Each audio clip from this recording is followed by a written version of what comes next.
Hey everyone, welcome back. Today, I would love to chat with you a little bit about diversity in organizations and really uncover why diversity is honestly so much more than just a buzzword. It is a powerful force that really shapes how organizations operate. Now, before we dive into it, I want to take a minute to define diversity because the word diversity is diverse in and of itself. But really, what it is it encompasses a range of identity-based differences. So there are visible traits, so age, gender, race. Those are what we call surface level, or what we call surface level diversity. There is also deeper aspects, so things like values and beliefs, and those are known as the deep level diversity. And then there's the hidden aspect of it as well. And those are the hidden attributes that individuals may or may not choose to reveal over time. Now, why does diversity matter? Today's workforce is growing more diverse across multiple dimensions. So there's the generational dimension, there's the cultural dimension, ability related dimension, and even beyond that. But that diversity really brings potential benefits. So enhanced creativity, better problem solving, and even competitive advantages. That's great, but it's important to recognize that at the same time, it also introduces challenges. So miscommunication, conflict, these are challenges that effective managers must learn how to navigate. And so, really, the key question is how do managers unlock the benefits and overcome the hurdles? There are several frameworks or several lenses for embracing diversity meaningfully. The first is the integration and learning approach, which values varied backgrounds as a resource for innovation.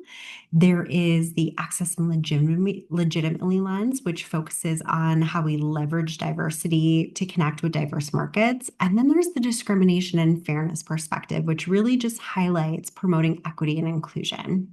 Now, as we walk through some of this content, really think about how diversity either enriches or complicates work environments. Think through which of these perspectives resonate most with your experience, and then what practical steps managers can take to build more inclusive cultures. Let's take a look at what the workforce actually looks like today. There are some key demographic trends, and I won't go through all of them, but for example, in the US, the workforce is becoming more racially and ethnically diverse by the day. It's becoming more gender inclusive. It's also becoming older with people that are now working later in life. We are also seeing a growing presence of individuals with disabilities, individuals with some of those like hidden level diversity, or even those that deep level diversity. But recognizing diversity isn't just about counting heads. It is about understanding the lived experiences behind those numbers. People from historically marginalized groups often face bias. They face barriers to advancement and even unequal treatment at times, right? Whether that's subtle or systemic. And so think about how different groups are treated once they're in an organization, and do they have access or equal access to opportunities, to promotions and support? And then are we building environments where all voices are really heard and valued? Now, as we move forward, you have to remember and keep in mind that diversity doesn't automatically lead to inclusion, right? That part actually takes very intentional leadership. It takes cultural awareness and continuous effort. And we'll explore more of this in the next section, but for now, really reflect on how these demographic shifts impact the workplace and what that means for you as a future leader or team member. So, how does diversity influence organizational performance and strategy? As labor, forces, as I just discussed, have grown more varied, right, by race, gender, abilities, background, companies face challenges, but they also face opportunities. And so, let's go through some of the opportunities for competitive advantage. The first opportunity is there's cost advantages. So organizations with strong diversity outline, reduce turnover and cutting legal risks, cutting overall costs. There's resource acquisition benefits, right? So a reputation for inclusivity attracts a broader, a more qualified talent pool.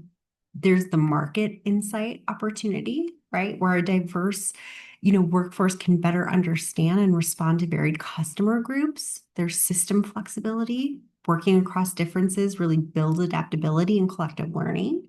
There's the creativity and problem solving advantage, right? So diverse teams offer multiple perspectives, reducing groupthink, which is important, and fostering innovation. And then there's the reputation and marketing side. So demonstrating inclusivity really does enhance brand image and credibility among those diverse communities. But diversity doesn't automatically pay off, right? So when you pair it with an innovation-driven kind of entrepreneurial strategy, diversity will fuel performance. Otherwise, those gains can be limited. Now, human resources plays a very pivotal role by designing recruitment, development, and retention systems that reflect the company's overall strategic goals. And that is a true partnership in enabling diversity-driven advantages. The impact of diversity, though, isn't always clear, and it's not always straightforward, because you can find studies that show very, very different results. Studies show positive, negative, and even null effects, and it depends on the context. Now, let's talk about practical ways, to address challenges of diversity and really kind of talk through what those challenges are. Now, there is the workplace and harassment lens, right? So that's a huge challenge of diversity. Discrimination occurs when employees are unfairly treated because of protected characteristics. And those protected characteristics are things like age, race, it could be gender, religion, disability, it could even be pregnancy. Harassment, especially sexual harassment, is another serious issue. And these behaviors not only harm individuals, but really can expose organizations to legal violations under laws. The next challenge is the reduced organizational attachment. Now, interestingly, diversity initiatives, when it's poorly managed, can actually unintentionally alienate members of the dominant group. For example, like white males. There's been research done. One research study showed across 151 work groups that as teams become more diverse, some non-minority employees actually showed lower organizational attachment. They showed higher absenteeism and an increased really turnover intentions, meaning they are planning on leaving the organization. That's what the turnover intention piece is. The third challenge is really reverse discrimination practices and perception. So although it's rare, some members of majority groups actually perceive that diversity efforts unfairly disadvantage them. And these perceptions can really contribute to tension, and it can contribute to resistance. There is the navigating the legal and ethical complexity, and I briefly mentioned the legal side, but organizations do have to manage and navigate a maze of laws. There's the ADEA, there's the ADA, there's the PDA for pregnancy, there's Title VII of the Civil Rights Act, and hundreds of others, right, to avoid legal penalties and really uphold ethical standards. So some reflection questions. One, are there signs of disengagement or discomfort among certain groups in your workplace? How might those perceptions of unfairness really undermine diversity efforts? And then what systems or supports can be established to address bias, to foster belonging, and really ensure compliance while doing that? And if we can acknowledge that these challenges, discrimination, disengagement, perceptions of unfairness, and legal demands, I think it will better prepare us to take the next step, right? Which is designing inclusive practices and proactive systems to manage diversity effectively. Now, there are some key diversity theories that are out there. There's several foundational theories that explain the benefits and the challenges of workplace diversity. And understanding these theories actually helps managers make sense of very complex key dynamics. And the first one is called cognitive diversity hypothesis. And this theory suggests that diversity, when it brings different knowledge, skills, and life experiences, can actually boost creativity and problem solving. Now, diverse groups offer varied perspectives, which lead to more innovative approaches over time. There's research that shows that while homogeneous teams may perform better at first, diverse teams eventually outperform them in generating ideas and solutions. So that is a really key foundational theory when it comes to diversity. The second one is similarity attraction paradigm. So on the flip side, people tend to gravitate towards those who are like them, same attitudes, same values, or backgrounds. And while this commonality creates comfort, it can actually limit openness to the diverse voices, potentially breeding conflict or tension. The third key diversity theory is social identity theory and social cognitive theory, both extremely popular theories. These are related frameworks that explain how individuals automatically assign others to groups and how they apply stereotypes. Now, these mental shortcuts or heuristics can reinforce bias even unintentionally. So, an example could be a manager might favor a candidate who maybe looks or sounds familiar without even realizing it. So, there's the unconscious piece behind it. The fourth one is the justification suppression model. This model really delves into how people manage their prejudices, and it suggests that while social norms may suppress outward expressions of bias under the right conditions. So, high stress being one, maybe ambiguity being the other, those latent prejudices can actually emerge. And recognizing this helps managers understand when and why bias holds influence. Why do these theories matter? Cognitive diversity is important because it highlights why diversity can be a resource.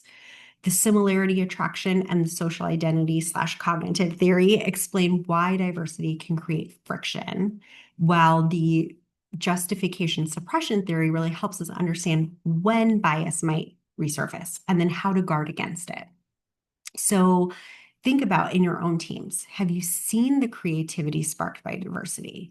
Have you noticed moments where maybe people gravitated towards others they felt maybe comfortable with or familiar with? And then think about how can awareness of these theories guide your actions? How can they guide recruitment strategies, team building choices, and most importantly, maybe feedback processes?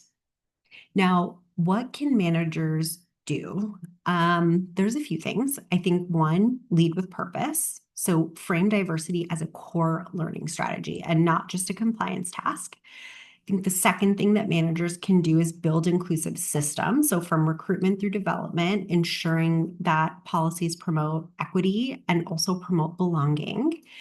Managers can engage all employees, right? So avoid tokenism by ensuring everyone has a meaningful role and a voice, and then educate and train. So provide awareness, provide dialogue opportunities to reduce bias and resistance. Now, there are also additional recommendations for managing diversity. Organizations really should implement highly structured interviews. So using consistent questions, using standardized rating scales, even having multiple evaluators, that helps minimize bias and it helps to ensure fairness in the recruitment process. Another thing that organizations can do and managers can assist with is having diversified mentoring relationships. This is important. So pairing mentors with mentees from different demographics, it could be race, it could be gender, it could be background, actually creates opportunities for mutual learning, which is important. And when you have those connections, it can actually foster empathy, it can increase that awareness, broaden perspectives, and really develop even cross-cultural communication skills. Another thing could be to build inclusive systems and an inclusive leadership culture. Use objective tools and policies at every stage. Yes, hiring, promotion, recognition, it's important because you want to make sure all voices are valued. But you also, most importantly, want to encourage leaders to welcome diverse viewpoints. Encourage leaders to sustain open dialogue and really model that empathy. That is probably one of the most important things that organizations can do and that managers can do. You can also foster ongoing learning and awareness, offer trainings, right? Help teams recognize and overcome bias. Oftentimes, the awareness is like the most important part. Use data to track progress in representation and inclusion. Promote feedback-rich environments so that less visible voices can be heard and understood. You also want to empower all employees, and empowerment is a very critical topic in the workplace, especially right now. I feel like it's a hot topic in companies, but you want to encourage individuals, especially women, maybe those from underrepresented groups, to pursue education and pursue leadership opportunities and even network building. And then, most importantly, create psychological safety. That is so important. People want to feel empowered to share their concerns, their experiences, and their creative ideas without fear of judgment, without fear of retribution. That is so important as a leader. Now, again, a few reflection questions for you. How structured and fair are your organization's current hiring and promotion processes? Are there mentoring and development opportunities? And if there are they intentionally inclusive? And then what systems or other systems can be introduced to uplift really diverse perspectives in decision making? And these are truly evidence-based practices. And if you can adopt these evidence-based practices, organizations can more than just increase representation. They actually can create environments where diversity becomes a true source of strength and innovation. And so before I wrap up, I want to take a moment to reflect on everything that we've covered. We started by defining diversity. So not just in terms of race, gender, or age, but really including values, including experiences, perspectives, and even the things that people don't always disclose at work. We saw how today's workforce is becoming more diverse, in visible and in invisible ways, and how that's reshaping the way organizations must lead, communicate, and grow. We looked at the impact of diversity on performance, so how it can be a powerful engine for creativity, for innovation, and market reach. We talked about those competitive advantages, but we also got very real about the challenges: misunderstandings, unconscious bias, legal risks, disengagement. All can happen when diversity isn't handled with care.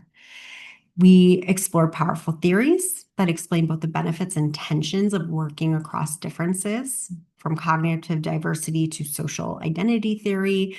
And we finish with some of the practical strategies that managers can take and organizations can take to lead more inclusively, to hire equitably, and foster a culture where everyone feels valued. So the biggest takeaway from this video is that diversity alone is never enough.